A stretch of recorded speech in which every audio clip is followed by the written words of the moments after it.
In the summer of 1994, a new charity event arrived in the UK, and it would change the face of fundraising as we knew it.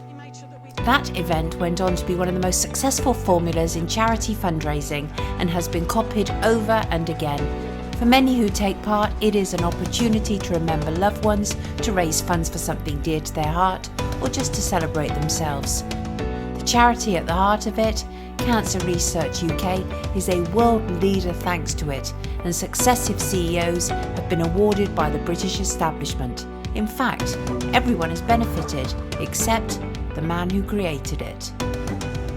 For the reality is, the Race for Life was created by Jim Cowan following his own father's cancer diagnosis in 1993.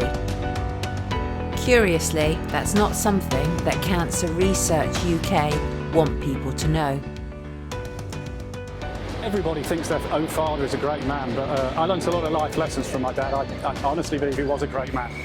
He was the sort of person that taught me not to have heroes, but not to hold them in such high esteem that you forget that, for example, a footballer who's good at his trade is no different to a bricklayer who's good at his trade.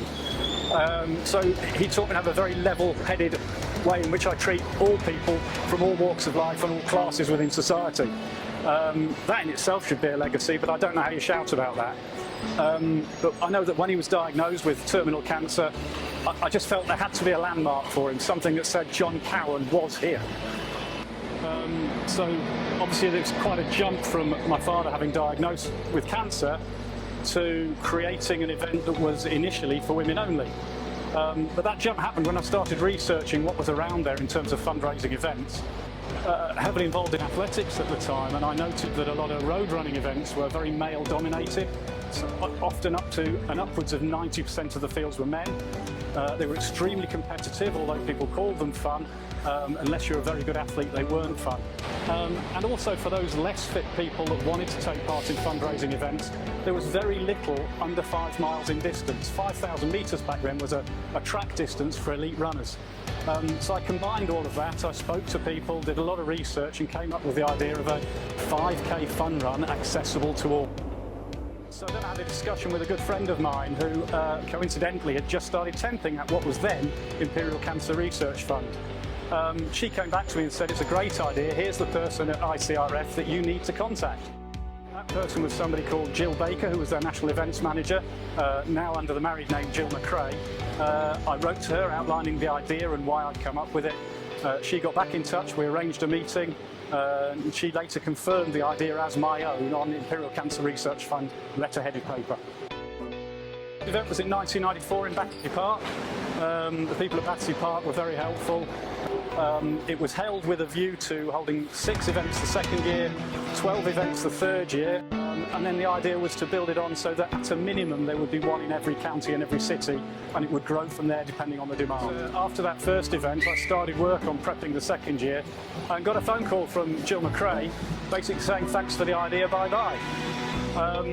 Now at the time I took legal advice and was told you can't copyright an idea, so that was it. I had no choice but to walk away. Yeah, a few years ago she emailed me and wrote to me very aggressively suggesting that I should desist from claiming I had created the Race for Life, or she would sue me because the idea had been hers.